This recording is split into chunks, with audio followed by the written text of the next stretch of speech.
I mean, if there was a thesis for subject matter for Belle and Sebastian, I think this song is it. It's no more perfect. Yeah. It's like he literally wandered into his little sister's room and read her diary.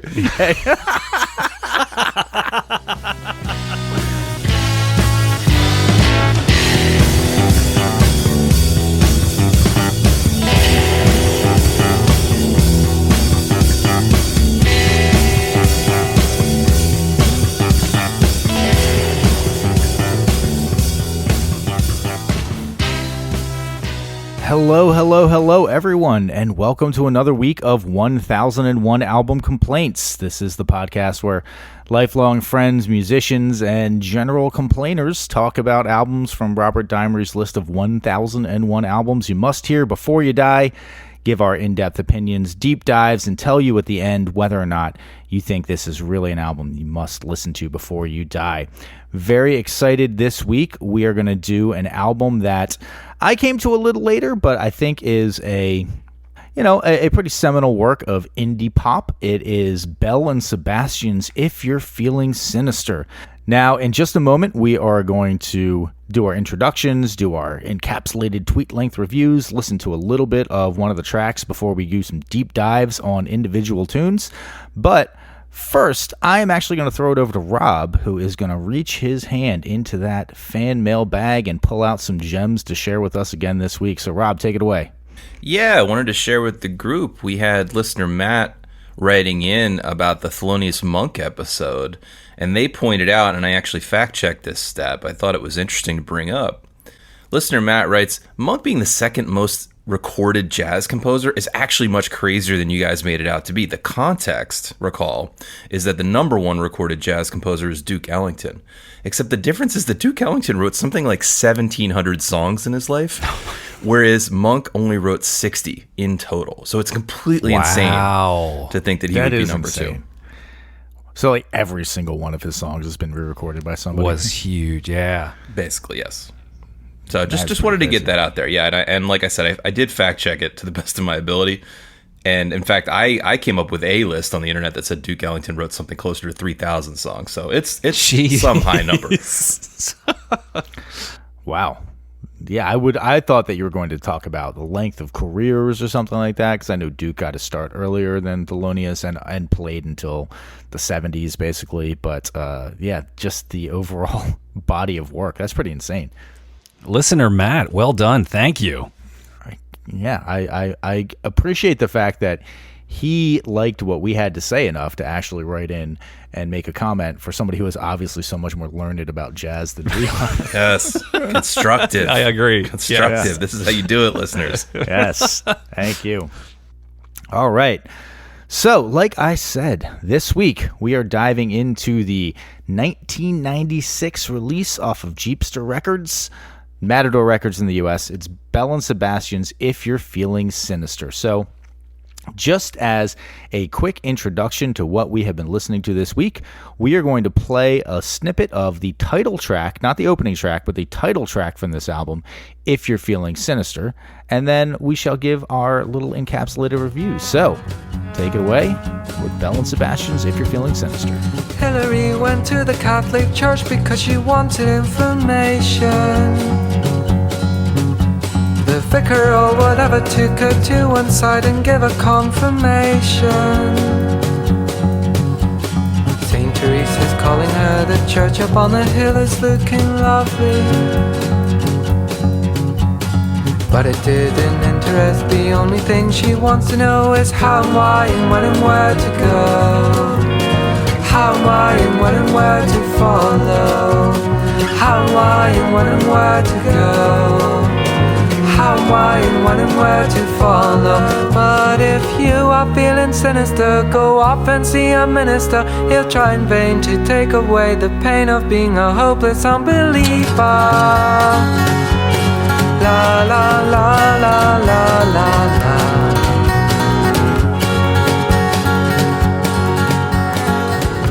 All right, excellent.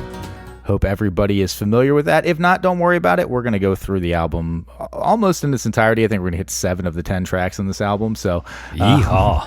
First things first, we're going to get our quick impressions. And I am going to throw it over to the person who I am the most interested to find out what they thought about it. I'm going to throw it over to Adam. Adam, take it away.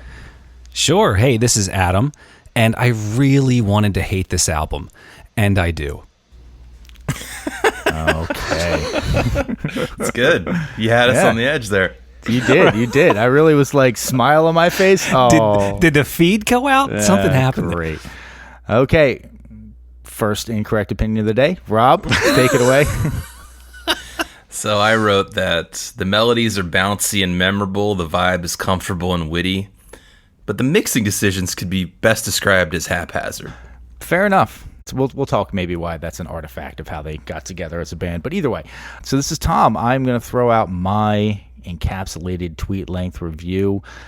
I did not listen to Belle and Sebastian until I was in my 20s, and I find it odd that music that was obviously written for depressed teenage girls really spoke to me so much in my 20s. Yes. It is definitely, yes, I wrote something like that too. It is definitely written from the perspective of a pre-adolescent girl in 1970s Scotland or something. It's like, why am I relating to this? Potentially struggling with her sexuality or something like that, or just the concept of sexuality in general. It's... Yeah. So we're going to talk a little bit about Belle and Sebastian, a little background of them. So this is their second album. It was released in 1996, as I said, November 18th of 1996. Interestingly, their first album, Tiger Milk, was released June 6th, 1996, just a scant 5 months before If You're Feeling Sinister came out. And both of those albums are on Robert Dimery's list of 1001 albums you must hear before you die. Really? And I tried my damnedest to find another album pairing by the same artist with less time in between that both made it to the list. I think this is the shortest time span between two works that both made it to the list, which is pretty impressive. Yeah, that almost has to. That means it might as well have been a double album, most likely, right? That in the sense that the songs were probably all of a piece, and they might have had different recording sessions or something, but they just broke them up somewhat arbitrarily, right? Well, sort of, yes. Basically, the band got its start. First of all, we'll talk about who is Belle and Sebastian. Belle and Sebastian consist of Stuart Murdoch, lead vocals and guitar. Then there's Stuart Davis on bass. Can you tell that they're Scottish? Or two Stuarts already. Isabel Campbell on cello. Chris Geddes on keys. Richard Colburn on drums. Stevie Jackson on guitar. Sarah Martin on violin. And Mick Cook on trumpet. That is right. They are an octet, which you would not guess that they're an octet from the amount of sound that happens on this. Yeah, you would not guess. Yeah, you're thinking. Listen to this record. Maybe it's the work of one instrumentalist, like one of those guys who's using his foot for the drum that's strapped to his back. Yeah, he's got the Dick Van Dyke and Mary Poppins one man band going on. Sorry. No, yeah. Before we go deeper into it, I wanted to say that the context for me, I'm a fan of this band. I got to this band in the right around the year 2000, maybe, so in college, but I feel like they were one of the last mysterious bands, even in the age of the internet. There were never any pictures of them on their records, at least back in the day, and it was hard. I just remember it being hard to find information out about them. They just seemed mysterious in a way that maybe it's because they weren't on MTV or something. But I remember thinking for a while I wasn't sure who this person was that had this really strange and unique voice and warbly voice. Was this a woman? Was it a man? It's like I was a little unsure. That is on purpose. When they got their recording contract with Jeepster Records to make their second album, they stipulated in the clause that they were not going to release singles. They were not going to do any press. There's not going to be any promotional events. They were not going to appear in promotional materials, which is pretty demanding for a band that just got its start. So we'll actually talk a little bit about how they formed. So that cracks me up, by the way. I'm just from a business standpoint. I'm going to do everything I can to make sure people don't hear us. There was this band, including in keep Canada. the volume remarkably low. There was this band that I listened to, or maybe around the same time, from Canada, called Moxie Fruvis. And when they were asked why they picked the name Moxie Fruvis, they jokingly said, well, it doesn't mean anything and nobody knows. Damn it, hang on, let me think about it. I'm gonna have to come back to that. All right, we'll cut that shit. I was happy you brought up Moxie Fruvis because I was thinking that in the moment when we were recording an episode with James, I can't remember which episode it was that James was on, he referenced Moxie Fruvis. No and way. I didn't catch it in the episode, but then when I was going back and listening and making the playlists, I realized he was referencing a Moxie Fruvis song, so I put it on. I finally remember what they said. It was, it's hard to remember and it doesn't mean anything. Those are the two things you want in a band name. Is this why, Adam, back in the day, we picked the band name Gellner for our band? Impossible to remember, spelled wrong constantly, didn't mean anything. Yeah. Gel wrench? Gel wrench, yes. Gel nod? Oh, God. I like, by the way, the fact that, Adam, you are into Moxie Fruvis, James is also into Moxie Fruvis, because my mental tag for them has always been like, are They Might Be Giants too cool for you? Listen to Moxie Fruvis. Dude, that is so perfect. true. That is It perfect. really- That yeah, should be. it That really should is. definitely be on their website. All right, we're gonna jump back into Belle and Sebastian for a minute. We're not gonna turn this into a Moxie Fruvis / They Might Be Giants episode. Yeah, I'm sorry. It's Sorry, okay. sorry. So basically, they started out Stuart Murdoch, lead vocals and guitar. He is the driving influence behind the band. Without him, there's nothing, basically. He wrote all of the songs. He defined the sound of the band early on. And he was in Glasgow performing solo works for a long time, had a bunch of solo stuff. He ended up hooking up with the bass player, Stuart David, and they both joined. The local college had a program for unemployed musicians. It was called the Beatbox Program for Unemployed Musicians. So it was for all musicians. Basically all musicians, yes. So it was through this Stowe College. And Rob, I think it's essentially what we did through that recording college Expressions, where when we were back in the shop, wanted to record an album. We didn't want to pay for it. And so we would go at it was like 8 o'clock 4 at a.m. night to 4 o'clock in the morning, and we would record, and it would be students working the gear, so they got access to a live band. We got free studio time. I think it was one of those kind of deals. Yeah. They end up recording a demo. It actually ended up being released later. That Dog on Wheels album was the demo that they recorded for that sort of beatbox program, and then somebody from the college had a music business program, and that music business program actually had a record label associated with it called Electric Honey Records. And every year they would pick one artist and they would make a single for them and release it on their record label. And Stewart's, the two Stewarts, ended up submitting it and basically got accepted, put together the band. They make an entire album for them because we already have all these songs written. Let's just record an entire album. Over 3 days, they record this album, Tiger Milk, which ends up being their kind of breakout hit. And it's kind of interesting that, Belle and Sebastian, I feel like in the nerdy music world, are somewhat of a almost household name. But if you look at it, they had barely any success when it came to U.S. charts specifically. So they released Tiger Milk, like I said, June 1996. It hit number 13 on the UK charts, like 68 in France. Didn't chart in the U.S. But pretty successful. Hit number 13 on the charts with essentially like a completely bootstrapped album. They go ahead and get a record deal with Jeepster Records.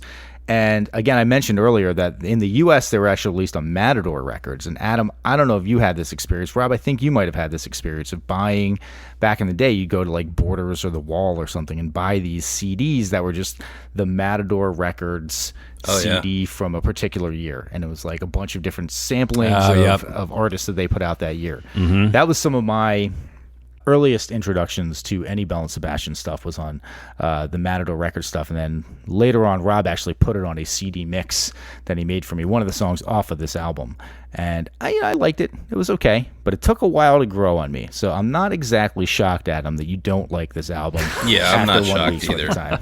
I don't think it's especially re-listening this week, it's not the easiest thing in the world to like. It came to me through, you guys are going to, mind's blown here, a woman. And I think it's the same woman who introduced me to Elliott Smith, by the way. And they're, in a weird way, they're both in this low key, lo-fi kind of camp in the early 2000s. But you are right; they're popular without being popular, which is always of some fascination. That said, Matador Records in the U.S., for people that don't know, I mean, look up the records they put out. They're one of the most successful indie labels of the last 30 years. They put out, I think, a bunch of the Yola Tango records. They put out all the New Pornographers, AC Newman stuff. Like, those comps had great tunes on them. Yeah, really a nice smattering of different types of music, too. And, I thought that was... I think they folded, right? Matador Records, I don't believe, is around anymore. Or maybe they were reconstituted under the same name, but I think all the original people are no longer with Matador.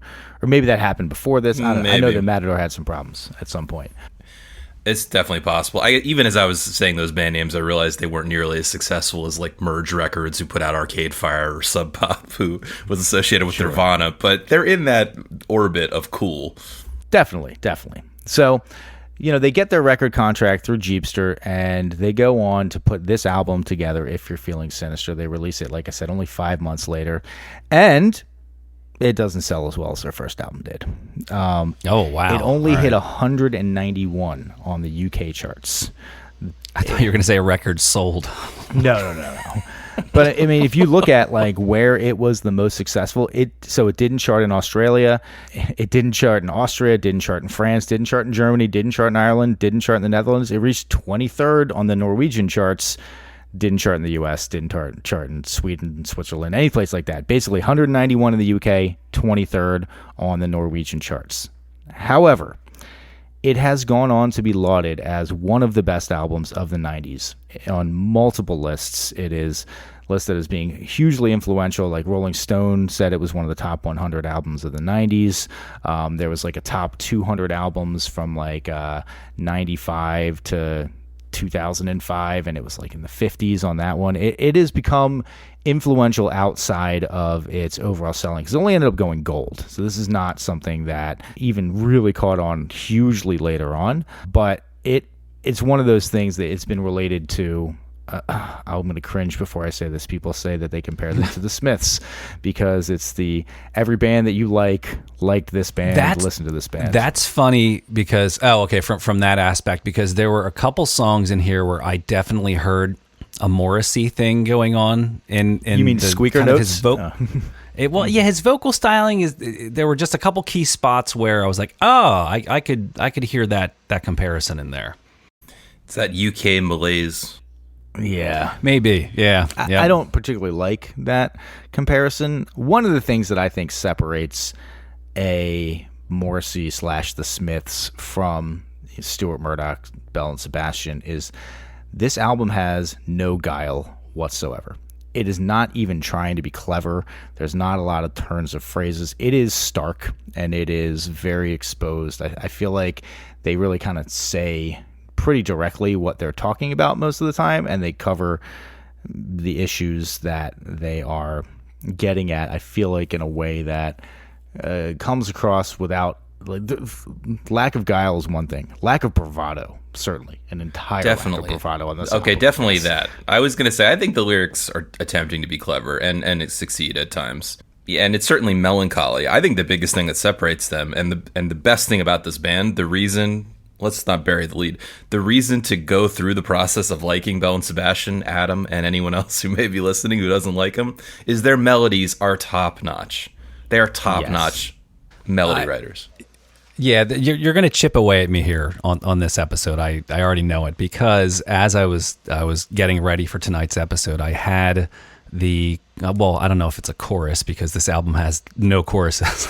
But it was the melody on the opening track, the Stars of the Track. What is it Stars called? of Track and Field. Stars of Track and Field. That I had that kind of kicking around in my head, and I was like, God damn it! They worm your way in. They really do. Yeah, they really do. So, Rob, when you initially introduced me to Belle and Sebastian, I, at the time, was listening to like a lot of Fish and a lot of jam bands and a lot of hip hop, and all of them had, in their own way, some bravado to them, and this just came across to me as limp noodle, no bravado, and I was not super into it. And I remember there was a girl that I was so obsessed with. God, I was obsessed with this girl. And I got a chance to hang out with her like one time at her house, and I saw that she had a Belle and Sebastian record, and I was like, "You listen to Belle and Sebastian?" And she was kind of like, "Yeah, they're great," and I was like, "Yeah, whatever." I listen to way cooler. I'm going to shock you guys here. Unsuccessful and unrequited attempts to get this girl to like me. But it's funny because I think within a year I was a complete convert and actually really liked Belle and Sebastian. And if they had, I always think that, Rob, if you just made that mix for me a year before, maybe. Oh, it's maybe. my fault. I see. Yeah, it's definitely 100% your fault. 100% your fault. Yeah, they're very, they lack masculinity, is what I want to say. I mean, I mean it in a neutral sense, but it's fake. I mean, coming in completely raw, I just felt like I was stuck in a college coffee shop on a Saturday night because a coworker begged me to come watch his band, and his girlfriend's in the band and she can't really play violin or recorder, and you're there and you're kind of looking at your watch like, oh my God, another song that like goes nowhere. That was the headspace I was in this week. I have a problem with the statement that these songs go nowhere. I think these songs are lilting, and they do give me a sense of kind of bouncy and being all over the place. Yeah. These melodies are undeniable melodies. The melodies are undeniable, but I felt like the album, so the very opening track does this thing where it has like a build up, right? And then it never like goes anywhere. It's like a build up and then I wrote down the peak. I wrote down the peak of the song. I think we also have the same peak when he goes up for when she's on her back. Yep. Yeah, it's great. It's perfect. Anyway, let's save the talk about specific tracks. But it's but what they do that a few times, a version of that, but it's a very subtle version of a peak because the band never gets to any serious level of loudness. They're just so reserved in everything they do. Yeah. You could be playing this in like a nice restaurant. This whole band, all 8 of them, could be on stage and playing in a nice restaurant. It wouldn't disrupt your conversation. And you're talking normally, it wouldn't disrupt right? your conversation. We should say, I mean, Tom, have you seen these guys? I've seen these guys a couple times live, but it was in the later period. It was, post 2005, and where they had kind of filled out their sound a little more. I think they were probably still the same 8 people, but they sounded more like a traditional band. They had a record called Dear Catastrophe Waitress that I listened to a bunch. If you throw that on, that'll sound much more like traditional 60s pop. I still think they have a great sense of melody and they retain those aspects, but the sonic nature of the band, I'd say, shifted pretty drastically after the first 3 albums. Yeah, I got the sense from If You're Feeling Sinister, also Boy with the Arab Strap, they're moving a little bit more in that direction, but it is like the couple of mics in a room, people playing, and not close mic drums, not close, like close mic bass amp and stuff, like DI going in. It sounds a little bit more professional. As you're right, Dear Catastrophe Waitress sounds like an album almost that any other band could have made, which is why I like that album, but there is something... I don't know. I have a longing for these first couple of albums. Yeah, because I agree. These songs have the most charm to my mind, spattered throughout the first 3 albums, and maybe some of the EPs that I think they later collected into another release. But I guess I'm just pointing out that if you're only familiar with If You're Feeling Sinister, and you were to buy a ticket to see Belle and Sebastian, I believe they're literally on tour now. I think our friend in Boston just mentioned he went to see them with his wife and had a great time. You're going to get a rock band. So just saying that. Yeah. Well, so interestingly, I had this thought running through my head that these guys, to me, struck me as an English Violent Femmes. And it's very much a British version of it. There's none of the American bravado, but like non-traditional percussion tracks, not a lot of that sort of 4-on-the-floor bass drum coming through, lyrics that are, again, unabashedly uncool about awkwardness, about weird things, about just struggling to find your place. They're a much quieter version of it, clearly. And I didn't think of that, but I really love that comparison. And also the not trying, like leaning into the strangeness and fragility of the vocal, as opposed to trying to hide it through production tricks or different things. Mm-hmm. Yeah. Yeah, there's no double tracking Stewart's vocals on this one. Well, they do it every once in a while, actually, on the record, and it sounds awesome. And it makes you wonder, like, oh, why didn't they just do that 100% of the time? It's a production choice, right? That like Definitely. it makes it. It's not a base level production choice. It's like sprinkle a little flavor on there. We're gonna double the vocal at some point. Absolutely. I did hear somebody that said, I forget where I read this, but basically the quote was that they lamented how Belle and Sebastian sort of got repackaged and Americanized in bands like Death Cab for Cutie, and they were sort of saying, well, it took away some of its sort of essential Britishness that it had coming through in these songs. And I do think that specifically the way that they approach melody, very British. Maybe that just comes, we talked about this before, I think it comes from the speech patterns. British people tend to have more lilting speech in them. Scottish people are unintelligible. Rob and I actually hung out in Glasgow, went to a bar and had a conversation with a very nice gentleman with very few teeth. And I'm not saying that to be a crack on the English. It's just true. He had very few teeth. And I maybe caught 1 in 5 words from this guy. He was unintelligible. Yes. Well, that John Martin, he was a Scotsman and also equally unintelligible in some of the interviews later on in his life. You needed subtitles. Yeah. So maybe we'll. No, I don't think we put this song on the focus list, actually. The one where there's a bunch of talking over top. But what that actually reminded me of very much was the Velvet Underground. I think in another way, they're a Scottish Velvet Underground, another controversial band from the podcast. Well, their strings definitely suck, so I'll agree with you on that one. Let's jump really quickly then into the opening track on the album, the one that Adam referenced before, Stars of Track and Field. Make a new cult every day to suit your affairs.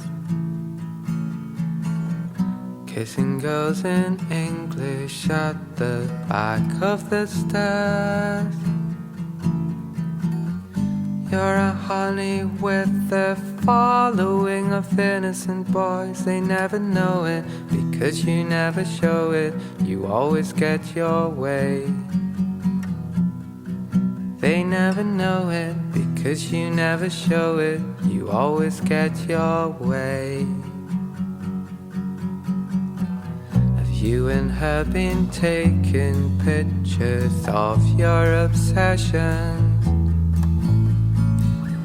'Cause I met a boy who went through one of your sessions. In his blue velour and silk you liberated a boy I never rated. Now he's throwing discus from Liverpool and Witness. You liberated a boy I never rated. Now he's doing business. Stars of track and field you are. Stars of track and field you are. The stars of track and field are beautiful people. This is a weirdly constructed song. I'm not going to disagree with you on that, Adam. It doesn't have what I would think to be a linear build through it. So you already gave me a little bit of it, but yeah. Yeah, I do have a note that at 2:32, you're right, when he goes up on the melody, that I can see, because I actually made a note of that, and that's what you guys are calling the peak. I made note of it. I didn't feel like it was the peak, but it was cool because it also went major. But this to me, I kind of like took this song as a construction or a foreshadowing for the whole album, which for me never seemed to really take off. And I'm not saying I needed loud drums and loud guitars, but for me, it just seemed like there was no peak. It just kind of seemed like it started with this first track here, and it was great. For me, that was almost kind of a high water mark. And then it just kind of like, cruised along, and then you got to the last song, and I wanted to kill myself. Okay. The horse song. First of all, what is wrong with you, Adam? What the hell is wrong with you, man? Do you not like nice things? I will echo one of the things you said. I really like the chord choices on this song, specifically over the chorus, because basically like the chord verses are like E, A, G, E, A, D, F, A, D, A, E. It's all like, it's the chorus then does this like E to A minor then E to A minor, then E minor to D, and it's really like, oh, that's those stars of track and field. I'll give you that. That kind of lays into that on the second time they do it. Beautiful chord choices, which I think can be said for most of the songs in this album. I think they have really good and beautiful chord choices. So you're wrong. Yeah, I agree, and it's sold in this very subtle package. I noted that when you turn this record on and this track starts, it starts at such a low volume that you're almost guaranteed to turn up the volume on your headphones at that point. It's like mastered much lower than other records. Am I crazy? Now, this track specifically, I had it on, and then I turned it up to hear the beginning, and then I went to the track 5, and it was a lot louder. So you're right. That's interesting that they start the album as low as you can be. Maybe to your point, Rob, they have everybody turn it up. They like going into the very low volume because perhaps maybe what is their biggest, most well-known song, "The Boy with the Arab Strap." It's on the next record. Maybe that might be the most played song on Spotify. I'm not staring at it. I recall also does this super long fade out, but it's a fade out where he keeps singing new lyrics. So you're kind of like tempted to keep listening, but it goes low. Like he keeps singing new lyrics all the way to the end of the fade out, and it's always been a little jarring for me. An Andy Kaufman move, to be sure. A little bit. But so just to speak to the intentionality of the peak that we all identified, I do think they peak very specifically using melody as the forefront of everything they do. And they know it's the peak, just to speak the intentionality of it, because he lands his cleverest turn of phrase right at that moment when she's on her back and had the knowledge to get into college. I thought that was the nicest little, like you mentioned they don't like rhymes, but that was a very purposeful and cute little rhyme there. Sure. She had the moves, she had the speed, it went to her head. She never needed anyone to get around the track, but when she's on her back, she had the knowledge to get her into college. But when she's on her back, she had the knowledge to get her what she wanted. Stars of track. I did not like this song the first time I heard it. Over time, it has grown to be one of my more favorite songs on the album. I also think that he has a very good sense of storytelling in his lyrics without necessarily saying, there was a girl and her name was Sarah and she was really good at running track and field. Like, it's character driven without but they almost obliquely define the character in the song. But I find it to be evocative of, I almost picture somebody in my head. Like when I listen to a song like this, I sort of picture a person in my head. And I can't say that that's true for most songs, A song like Jolene, where she just goes ahead and describes what Jolene looks like through half the song. Like I know I picture a Jolene in my head, but I don't necessarily picture, I can't even think of another good female name in a song like that doesn't directly describe them. But anyway, I Valerie or Brandy. She's a fine girl. Sure. That's all I know about her, though.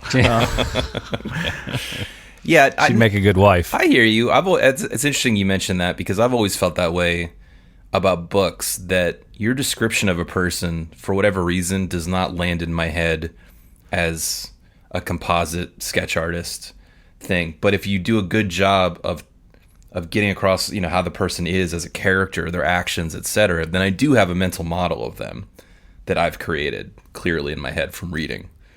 Totally. I don't know if that's what you're referring to or not, but no, I am referring to that. It's not you're telling me what they look like, how tall they are, how much they weigh, what color their eyes are. You're giving me a series of actions that they take, and it allows me to build a picture in my head. Yeah. Stuart Murdoch, though, also is a published author, right? He wrote a novel. And actually, I can't even remember what the name of the frickin' novel is off the top of my head. All I know is that when we went to Scotland, I put together a huge Belle and Sebastian playlist to listen to while we were driving around Scotland.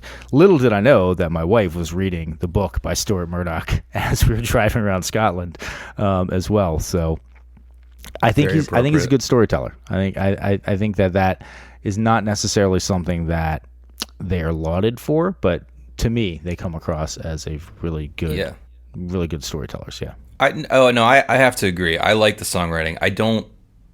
In Violent, now you said Violent Femmes, that's the other band I would draw a parallel to a little bit. Oh, maybe he's a little more direct and less impressionistic compared to Stuart Murdoch. But I do like the songwriting. I like the lyric writing. There are these sketches of stories, and he builds up this little world in each story that I do quite like. And that's why I kind of objected earlier to you saying you didn't say he wasn't clever, but that they weren't aiming for cleverness, or they weren't aiming for turns of phrase, because I think a lot of little turns of phrase stick out in my head from these songs even years later. It's been years since I listened to this whole record back to front. I think when I said that there was no guile, what I was maybe trying to get across, I don't think they're trying to hide the meanings of their songs through cleverness. Different enough. way of going about it. But before we move on, I just want to touch on the melody over the pre-chorus. That, like, you liberated a boy I never rated, and now he's throwing disco. Yeah, like, that melody is so reminiscent to me of what I think of as the classic, almost pre-blues British songwriters. For whatever reason, I think of the Beatles as being pre-blues, and the Rolling Stones as almost being like post-blues songwriters, British songwriters.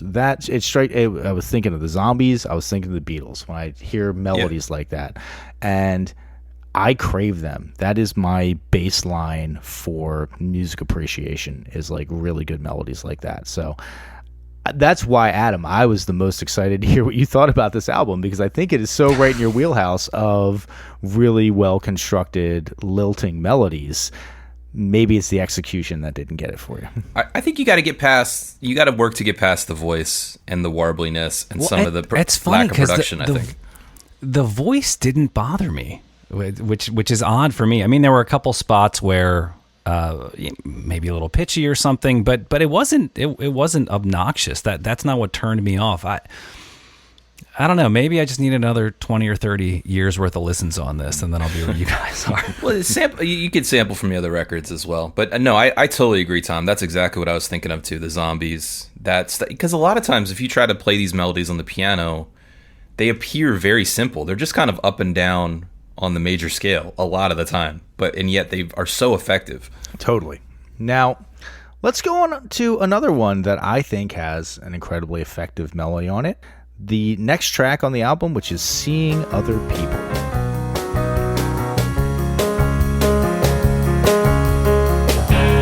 Lay on the bed there, kissing just for practice. Could we please be objective? Cause the other boys are queuing up behind us. A hand over my mouth, a hand over the window. Well, if I remain passive and you just want to cuddle, then we should be okay and we won't get in a muddle. We're seeing other people, at least that's what we say we're doing.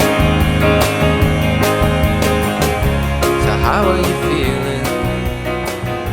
Rob, what'd you think of this one? Yeah, I like this tune as well. We're not into my favorite, what I think of as the strongest tunes on the record yet, but I guess I'll start with a complaint. It's fine. I like it. I kind of like all their songs, because to me this band is sort of a vibe band where if I'm in the mood for them, most of their songs kind of do the trick. They satisfy generally, even though I do think some of the songs are standouts, of course. And I'm certain neither of these, I don't know which song I put on that mix that you mentioned earlier, Tom, but I know it wasn't either of these two songs. But I will complain for a moment that there is a full minute of nothing happening instrumental fade at the end of this track that just feels like a mistake, like they had planned on another chorus or something. There's no solo. There's nothing. It just goes on for a minute of just the same vamping. It's bizarre, I think. I just kept picturing when this one started out, who is the character who danced in Peanuts during the Vince Guaraldi thing? Oh, when the Peanuts theme would come on, this had a very Vince Guaraldi feel to it. Not their fault. Didn't Snoopy dance? Maybe, I don't know. I guess everybody kind of danced. Yeah, maybe Linus? that's a dumb statement. So two things that came up when I was listening to this one. This guy is good at taking a whole lot of lyrics, and Tom, kind of to your point, he's able to deliver them in a way that doesn't feel forced. So this is the opposite, and I always think back to like being in church as a kid, and you got being raised Catholic, right? There's a point in the mass where the people sing a song and it's only 3 notes, and they might have to fit in like 2 lines instead of how then they walk down the street and then he came, and it's just this garbled mess. This guy manages to take what feels like an entire paragraph of lyrics and kind of throw them in to the progression, and it doesn't feel forced. It's the opposite of that church thing. So I definitely appreciated that in terms of the vocal delivery. There's so many notes in the melody, right? He's like, you can do a lot with it. Yeah, it's like he's notes all over the place. This was also one where, Rob, you talked about painting a picture. I still don't know what this is about, but I went and read the lyrics because a couple things grabbed me. And yeah, just this odd, I don't know if he's talking about sex or they're questioning their sexuality or their... The answer is yes. He's always talking about that. Yeah. Got it. Okay. Because I was like practicing kissing on his elbow, but then there are other boys that were... at least I think that's what they were saying. List one other adult male songwriter who's written a song about kissing on his elbow. Yeah. Yeah, this is it really reminds me of that show Pen 15, like middle school girls. That's the vibe to me. Well, oh yeah, and I feel like I have listened to Belle and Sebastian for a long time, and I found out relatively recently that Stuart Murdoch's girlfriend at the time was the woman on the cover of Tiger Milk, who's like breastfeeding a stuffed tiger. That was his girlfriend, and I was like, oh, he's not gay? I completely got this sense because he's always talking about boys, But again, I came to the realization that he's writing for depressed teenage girls. I really do think that's who he's writing for. Maybe he had a sister or a friend who was in that same scenario. But yeah, can't understand why all the other girls are going for the new, tall, elegant, rich kid. Yeah, you get the sense of also being poor. I kind of got that sense, not necessarily from this album. There's a couple of songs on Tiger Milk where it's all, not only is it depressed teenage girl, but it's like depressed underclass teenage girl. You throw in just another shit sandwich on top of that. Not only are you weird and awkward, but you're poor. And yeah, but again, I don't understand why it speaks to me so well, but it really does. I have to say the same thing. Yeah, I was going to say, because it seems like we're harping on the teenage girl thing, like that would be a turnoff for us, but it's really an interesting perspective. And the songs, and because the songs are good, I think that both the songcraft and the melodies are great. I'm in for it, man. Yeah. Another one of the really nice chord choices. Over the lines were like, can we please be objective, because the other boys are queuing up behind, there's a hand over my mouth. That's like B to an F sharp, C sharp to a B flat minor to a B flat. It's really nice chord choices. Speaking of the chord choices and maybe some of the production things, it sounds a little like people who don't know the rules of songwriting making an album, which is cool. And that's why I can't think of anything else that really sounds like this. You mentioned some of its descendants in kind of emo pop, like Postal Service or Death Cab for Cutie maybe, but this is really singular to me in the musical catalog. I had sent in the text thread that these guys hate rhyming. They have a ton of lyrics, right? And you're right, Rob. As you're saying that, it doesn't follow the standard. So maybe that's one of the things that threw me off if I was expecting something different. But I can appreciate that. I think part of it is that a lot of these songs were written when Stuart was performing solo, and when it's just you and a guitar and your voice, the rules are a lot more optional than when you have and to you got to fill with 3 50-minute sets. Yeah, exactly. That's where all the lyrics came from. Oh God, I got 3 more verses. And there's a guy walking down the street. He's right there. He's walking in the bar and he's ordering a drink. I feel like, Tom, this has to result in me and you collaborating on a top 10 Belle and Sebastian songs mix for Adam. So we'll get that absolutely started. Yes, we're 100% bring it on, and we'll share it in the notes too, 100%. Because there's some really good ones. This album though is one of those albums, again, that is, music critics will hold this album up. We've talked before about how Rage Against the Machine is one of those albums that is held up as the best mixed album of all time. Just flawless mixing from beginning to end. This is one of those albums that it is popular to be of the opinion that this album doesn't have a bad song on it. It's just good songs stacked back to back. I'm not necessarily of that opinion, but I do think it's pretty darn close. So let's cut to the next song that we're going to talk about, which is the song that Rob put on the mix CD to introduce me to. It is the song Like Dylan in the Movies.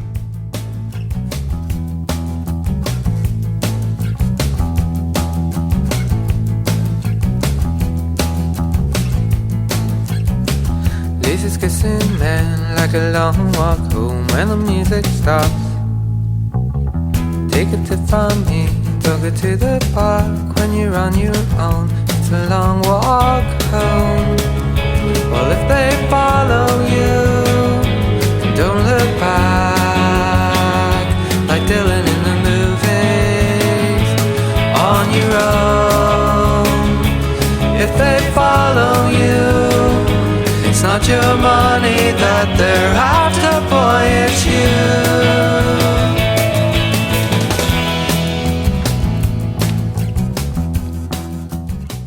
So I see this as the peak of the album, which is a subtle peak, I suppose. But this is an example of a song where they used heavier instrumentation. Stewart sings harmony with, I think, the other Stewart. The laid back, to me, the laid back production and the singing style like really come into a cohesive whole on this song in particular. I think all the songs are strong. I do like the other songs we've already talked about, but to me, this feels more like a single. Not really 100% sure that was what they were going for. I think the melody's great. All the same compliments we've given to other stuff.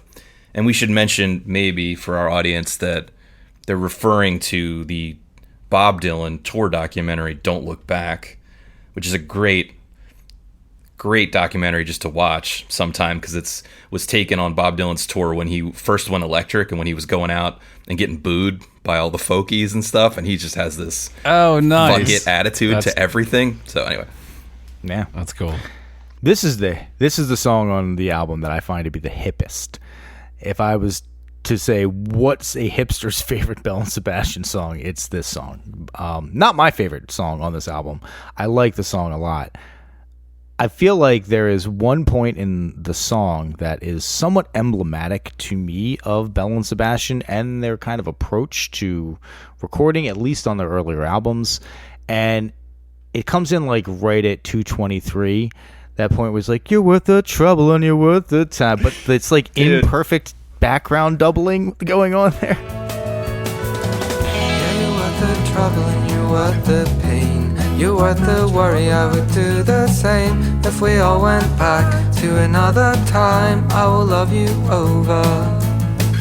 I will love you over. I will love you.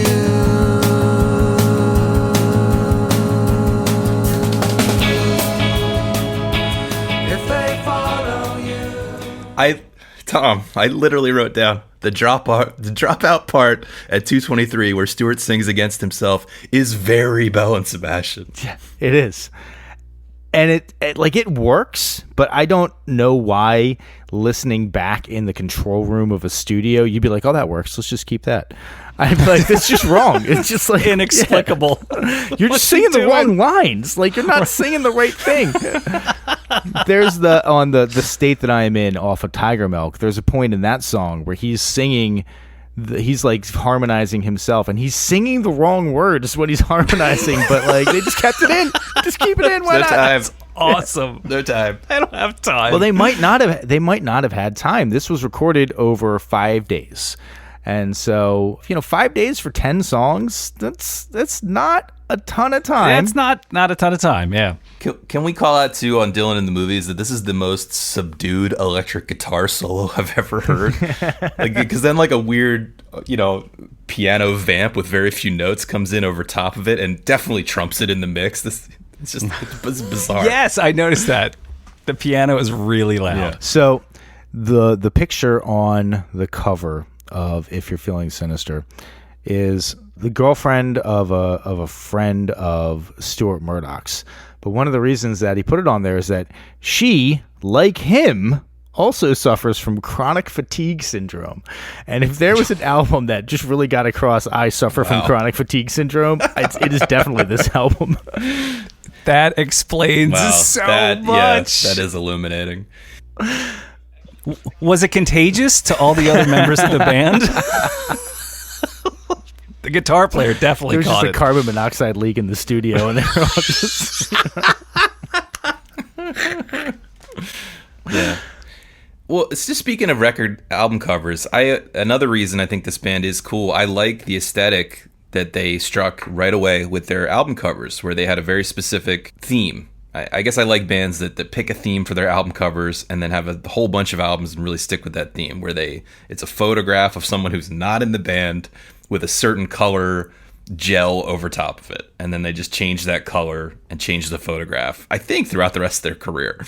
Yeah, it's basically just all like DIY haircut hipster girls getting their picture taken in some like I don't care pose, and it works. Yeah. But I also felt especially when I was first listening to them, that it really, the color aspect of it really imprinted on my mind. Like, this one's red. Boy, the Arab Strap is green. Tiger Milk is that kind of shiny yellow silver, whatever you want to call it. I think Tiger Milk is actually the one that doesn't have a gel. I think you're thinking of Dog on Wheels. There's Tiger Milk is like just a black and white picture. Anyway, I know because I happened to look at it, because it was basically talking about Stuart Murdoch's girlfriend appearing on a couple of different album covers, one of them being Dog on Wheels and one of them being Tiger Milk. Anyway, not super important. You're right. They do pick a theme for a color for an album. They're basically, you can, in your head, you can just make the mental handle of like, oh, that's the green album, that's the red album. I think the gold album was like, I think that's what Dear Catastrophe Waitress was, right? It's kind of like the yellowish gold color. Yeah. I have to bring up that they do a reverse Hall & Oates on this, where at the very start of the song, I think 20 seconds in, they say, when the music stops, and the music stops. I'm sorry, it's too early. You haven't earned that quirky little music break. 20 seconds in, come on. You got to make me work for it a little bit if you're going to be that straightforward. They don't know the rules, Adam. They don't know the rules. They're just scatting and bebopping all over the place. A fair complaint, but at least they fulfilled the promise. That's why I like that part of it. And the end of the song at 3:30, it's just a mess. Like, there's two violins, maybe a cello, and they're out of not out of sync, but they're out of tune with each other. And there's like this swirling piano, and it's just like, the song is good. It's decent up until like the 3.5 minute mark, and then just the outro is just this wormhole of out of tune notes. Listen, I'm not here to defend the strings on this album in any way, shape, or form. They're pretty bad. Yeah, or the recorder. Again, Velvet Underground, guys. Right. The violin player is significantly worse than the cello player. The cello player, I think, does a pretty decent job, but it's hard when you have a cello player who's like pretty close and a violin player who's less than close, and they're trying to play off of each other. It's just like, you know from being in bands that if the lead singer is out of key and your job is to harmonize with them, what do you do? Yeah, seriously. Do you sing what's in tone with the piano, or sing what's in tone with the lead singer? Then you're both out of key, making it doubly worse. Anyway, I just sing the wrong note too. So, not even a complimentary wrong note. Just I'm trying to sing the right note, and I just sing the wrong one anyway. Another touchstone for this band, because you said Jeepster a bunch of times, because that's the record label in the UK, right, that put them out. Yep. It makes me think of that label must have been, I assume, named after the T-Rex song, T-Rex. Jeepster. Oh yeah. Yeah, and I think to go listen to that song, definitely a line of influence there in terms of the feminine energy rock and roll being put forward by Mark Bolan on the Electric Warrior record, and on Jeepster. I think he sees some of that here. I think he's skankier by far than they are. Sure. What was the 70s? They're like innocent, They're sort of or just discovering that sex is a thing, and they're very confused by it. It's endearing. I don't know. Again, I wish that I listened to this stuff when I was at that age, going through this sort of. How old were they in general? Were they all kind of the same age in 94? You said this came out 96 rather. So were they in their 20s? So let's see. Stuart Murdoch was born in 68. 78. So yeah, he was in his 20s. 28. Yeah. 28-year-old unemployed musician writing songs for teenage girls. Nothing creepy about that at all. It's just, Nothing about it. all right, we're gonna move on to the next song on the album, and I'm gonna warn you ahead of time, Adam. I'm coming to you. I want a hot take on this one. This is the song "Get Me Away From Here, I'm Dying." Oh, get me away from here, I'm dying. Play me a song to set me free. Nobody writes them like they used to, so it may as well be me. Here on my own now after hours. Here on my own now on a bus. Think of it this way, you could either be successful or be us. Without winning smiles and hugs, without catchy tunes or words. Now we're photogenic, you know, we don't stand a chance.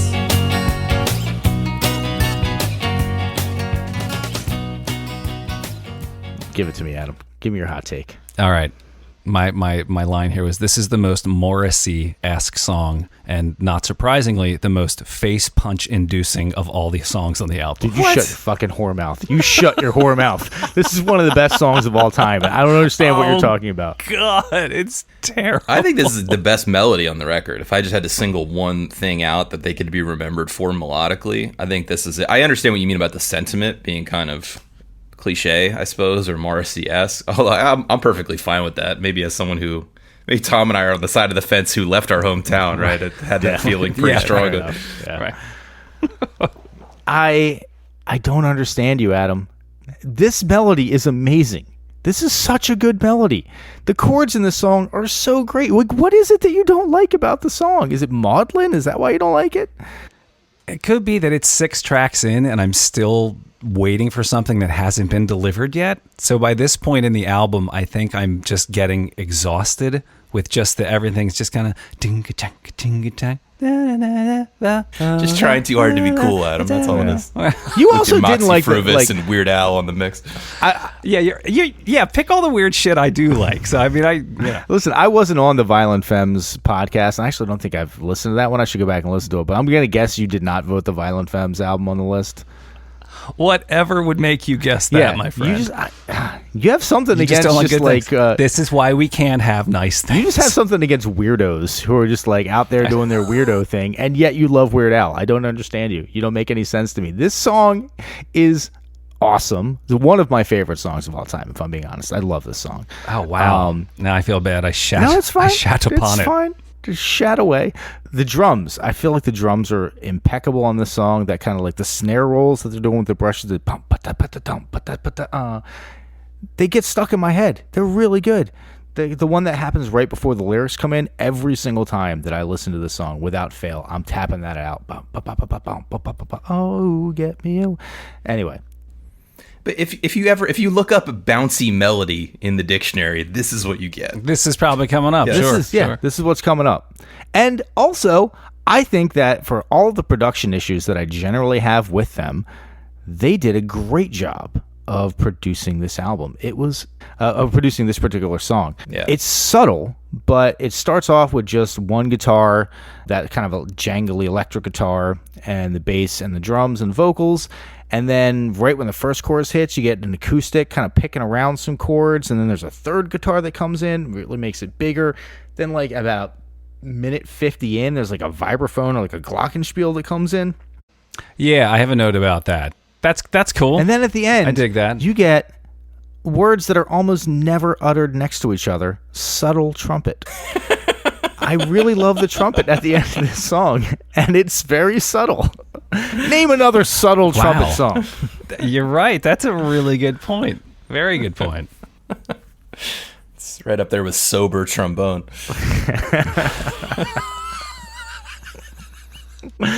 So I've talked this song to death. I love this song. Rob, I don't know if you want to also tell Adam how dumb he is.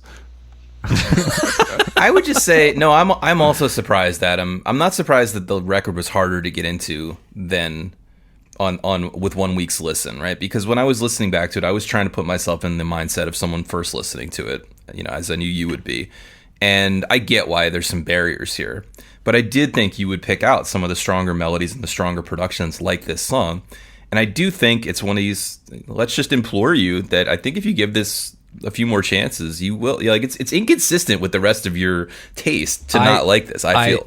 I totally agree with that. The fact that I came in, before the podcast, coming in hot, and while I had the melodies starting to, weasel their way into my brain. So, yeah. You know what? You might, despite yourself, find that you cannot get them out of your head, and you will be a Belle and Sebastian fan. A year from now, on our 200th episode podcast, you're going to be like, you know what, guys? I was wrong. I was absolutely. I guess 200 would be like a year and a half from now. Hey Siri, set a reminder, July 12th, 2023, to ask if I like Belle and Sebastian. I like that. This is one of their most played songs on Spotify. This and aforementioned "Boy with the Arab Strap" are up there. I got to tell you, this whole Make Adam a Belle and Sebastian top 10 playlist project just got a lot less interesting to me because apparently our tastes are not intersecting in the way that I thought they were going to. Let's move on to the next song we're going to talk about, which I'm going to guess is probably going to be, we're probably going to agree on this one. This is The Boy Done Wrong Again.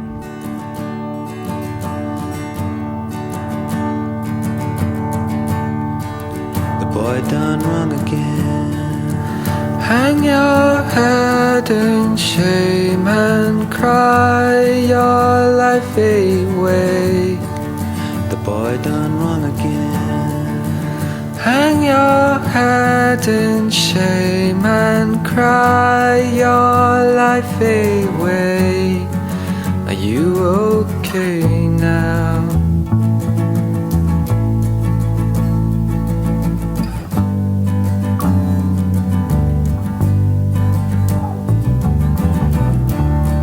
On Saturday I was an angel shining fair. You shone louder, longer. You put my shine to shame. Put me to shame now.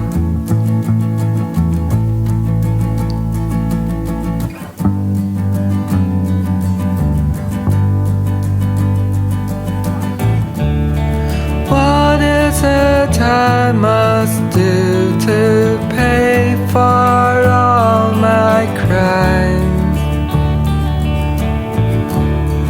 What is it I must do? I would do it all the time.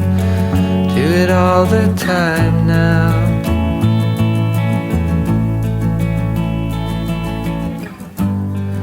All that I wanted. He sure did. Yeah. This is the worst song, definitely, on the record. Easily, in my opinion. easily the worst song. Yeah. So you had mentioned, Right, I feel better now. Rob, you had mentioned that you thought maybe it was the other Stuart David, harmonizing with Stuart Murdoch before. Stuart David does not have a lyric or a vocal credit on this album. Who does is the guitar player, Stevie Jackson. So I'm pretty sure that's him singing "The Boy Done Wrong Again."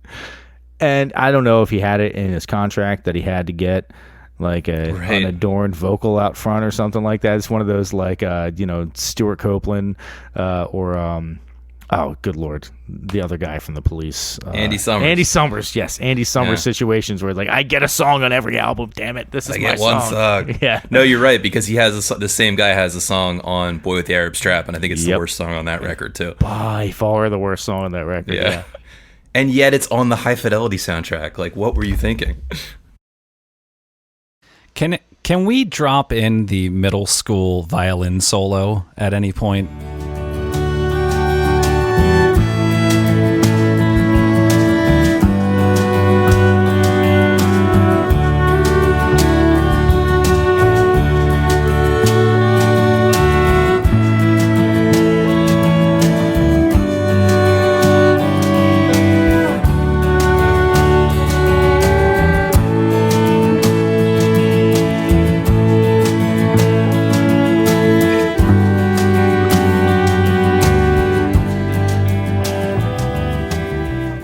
Not only did they feel that they needed the solo, but they thought we need like competing, like the dueling guitar solos. We need like a dueling string solo. So it just sounds really, really bad. Because the most hipster, potentially the most hipster line on the whole album. All I wanted was to sing the saddest songs. Yeah, that's Marcy in a bad way. I agree with that one, with you on that one. I'm not defending the song. I'm not here to tell you this song is great. My one note on this song is the strings in this song are a mess. I don't understand. Like, none of those string players are making first chair in whatever fucking high school they went to. Yeah. For the entirety of the album, you've been getting Stuart Murdoch's voice very far mixed out front. It is just, louder than anything in the mix by a unhealthy percentage. And, it is unique. It is precious, certainly. But when you hear it in contrast to, I guess, Stevie Martin? Or no, Stevie Jackson. When you hear it in contrast to Stevie Jackson's voice, you're like, oh, this is actually a good voice. Like, it's the whole thing with when you see Olympic swimmers, you don't realize how fast they are because you don't see a normal person swimming. When you see a normal person singing and then you hear a guy with a lot of character in his voice, you're like, even if I don't necessarily get the character in his voice, even if I don't like it, it's so much more interesting than just the boring, boy, done wrong again, which could have been anybody. Stuart Murdoch's voice could not be replaced by just anybody and have it sound fine. So that's the one thing I'll say about this song. Well, and in case anyone's confused about my opinion, I like Stuart Murdoch's voice. I just think it takes a little bit of getting used to, especially when it's produced so nakedly. It sounds, but the fragility and the uniqueness of it has really grown on me, and I honestly think he's a great vocalist. Yeah. Any other comments, Adam? Do you feel the song has been shat upon enough, or you want to add some more to the pile? You may proceed, my friend. Okay, we're gonna get to the last song on the album and the last song on our focus list, Judy and the Dream of Horses. Judy wrote the saddest song. She showed it to a boy in school today. Judy, where did you go wrong? You used to make me smile when I was down. Judy was a teenage rebel. She did it with a boy when she was young. She gave herself to books and learning. She gave herself to being number one. Judy, I don't know you if you're gonna show me everything. Judy, I don't know you if you're gonna show me everything. Judy got a book at school. She went under the covers with a torch, fell asleep till it was morning. She dreamt about the girl who stole a horse. Judy never felt so good except when she was sleeping. Judy never felt so good except when she was sleeping, yeah.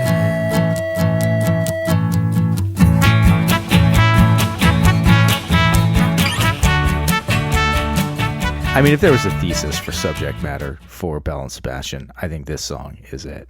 It's no more perfect. Yeah. Right on the nose. Very, very on the nose. It's like he literally wandered into his little sister's room and read her diary.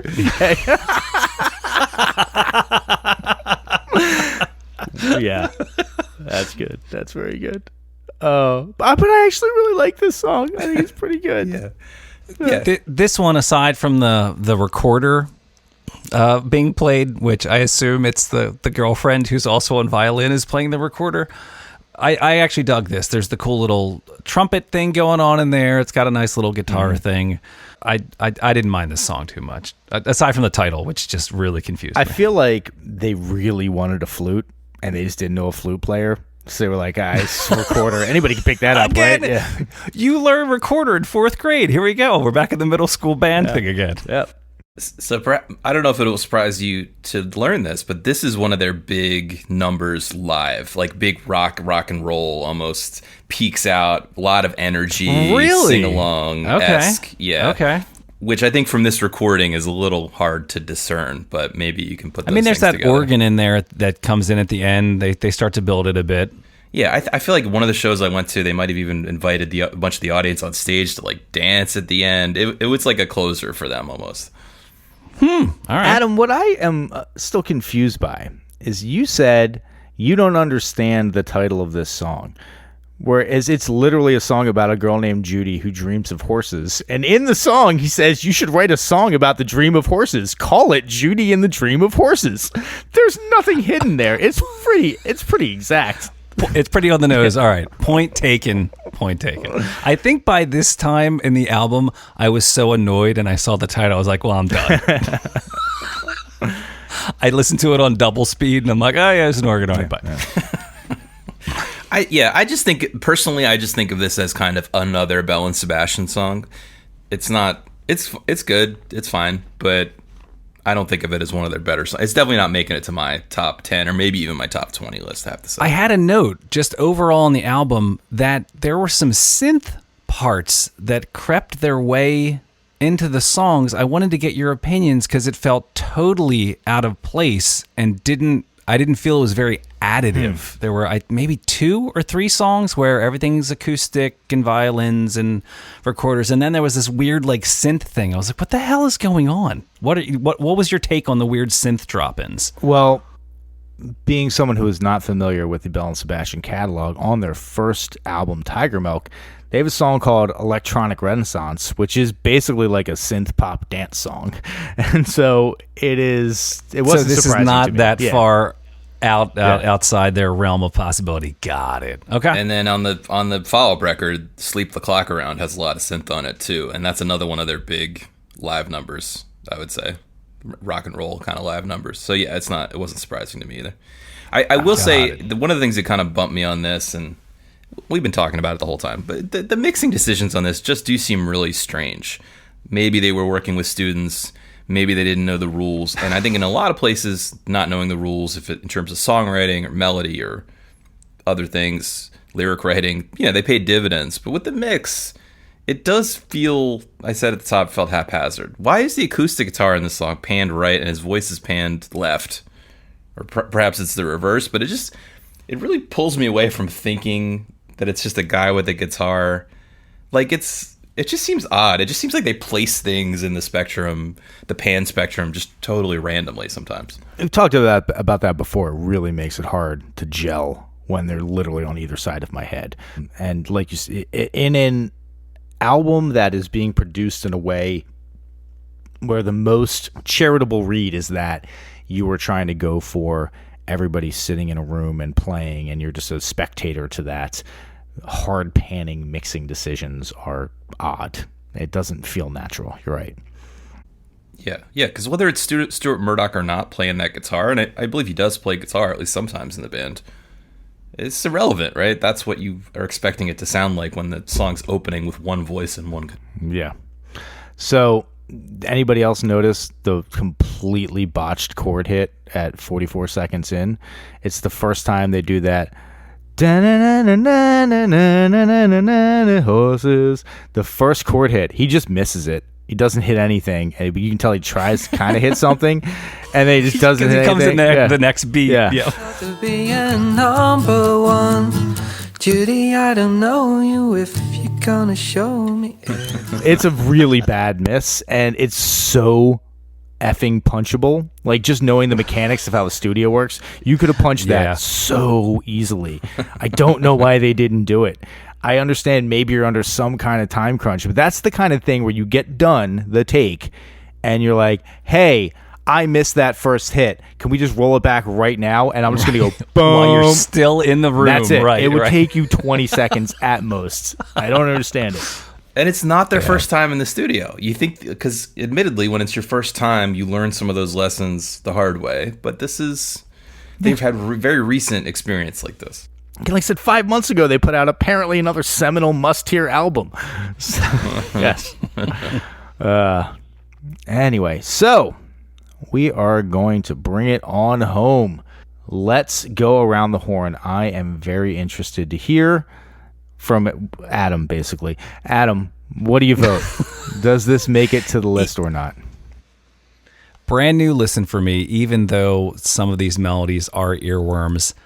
I'm going to pass on this one, but I'll put a little caveat on that, is that in 6 months or 8 months, we'll come back and see if I regret my decision of no.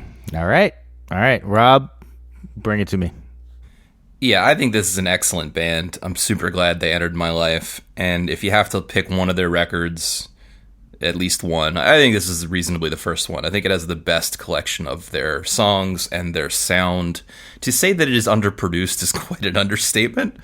But like sometimes it feels like someone just walked past the studio with a microphone or something.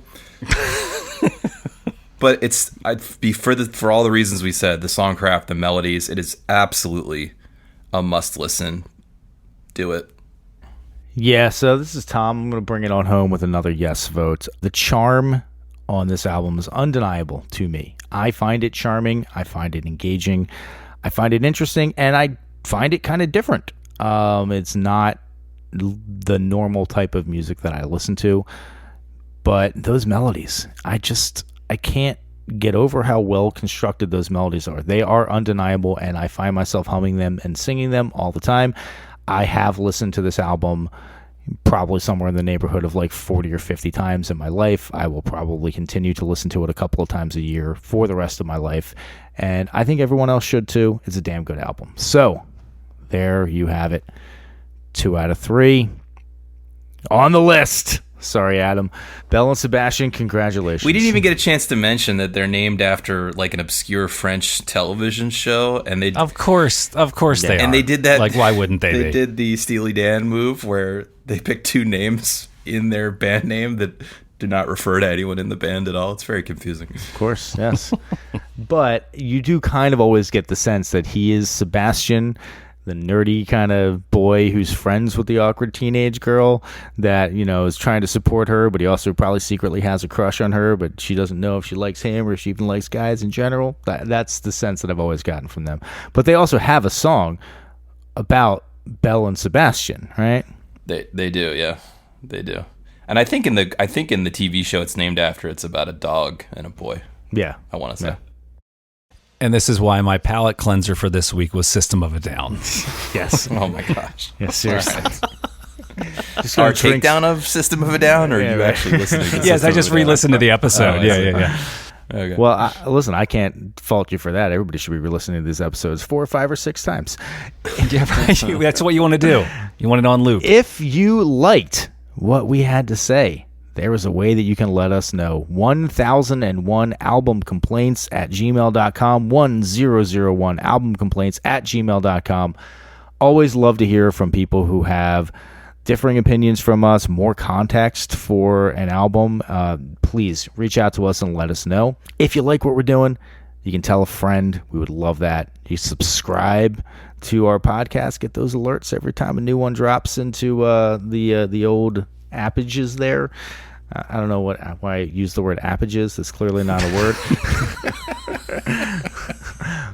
Hey, man, my phone dings every Monday so that I can listen yeah. to myself talk. Well, that sounds Give us a cocky. review. We'd also love a review. I don't know why a review helps, but it helps a lot to get the word out there and, you know, visibility in general. So if you like what we're doing, help us out. Tell a friend. Subscribe. Write a review. Write us an email. Always love to hear from you. Only one thing left for us to do, dear listeners, and that is to bust out the old Albinator and find out what we are going to be listening to next week. So, drum roll, please. Without any further ado, we will be listening to the album Tusk by Fleetwood Mac. I'm not familiar with that at all. Nor am I. Nor am I. I've at least heard of Fleetwood Mac. I'm very excited about this. Sure. That should be cool. I'm really curious if this is pre or post Rumors. Didn't they all like hate each other because they were like a web of affairs and infidelity and maybe break up after Rumors? I don't know. Yeah, maybe. Yeah, this is one of those bands that's been through a lot of incarnations, though. Like, they had the reason they're called Fleetwood Mac is because they had a whole pre-Stevie Nicks, Lindsey Buckingham period as a band. What were they called then? Did No, they have a no. What I different mean name? is they're named after the only Fleetwood two and, consistent yeah. members Mick of the Fleetwood, band. But yeah. Okay. they actually are the first. They originally recorded the song "Black Magic Woman." That's a fun fact. Really? What? Really? Yeah, Santana's version is a cover of a Fleetwood Mac song, but it's like this whole other. But Fleetwood Mac are known as kind of Rumors, Stevie Nicks, Lindsey Buckingham, Fleetwood Mac, because that's. But they were this other kind of band. Jesus Christ. Wow. Okay, so we are kind of entering into Bee Gees territory. This is just super cursory on my part, but it looks like Tusk is the album after Rumors and could potentially be their 15th album. Oh golly! Yeah. Wow. Golly gee. Because they have 7936 South Roads, Peter Green's Fleetwood Mac, Mr. Wonderful, The Pious Bird of Good Omen, Then Play On, Blues Jam in Chicago's Volumes 1 and 2, Kiln House, the original Fleetwood Mac, Future Games, Bear Trees, Penguin, Mystery to Me, Heroes Are Hard to Find, then Rumors, and then Tusk. Yeah. Oh my god. Yeah, because I believe Rumors is the first one with Stevie Nicks, and then they had huge hits, but they had been around for a long time. Obviously, Apparently so. So maybe we're gonna get like another New York mining disaster of 1920. I was going to say it's a concept album about poaching in Africa or Tusk. I don't know. Good Lord. Stupid. Sorry. Well, I'm excited for that. Actually, that I remember greatly loving trashing the Bee Gees, Trafalgar, as a just horrendous piece of dog shit. And so we'll see if Fleetwood Mac is going to follow suit or follow up an absolute undeniable banger in Rumors with another banger in Tusk. Who knows? But you know who will know next week? All of you listeners, because you're going to come back and listen to our podcast. That's right. Segues. So Well played, sir. until next week, I have been Tom. I'm Adam. and I'm Rob. A boosh.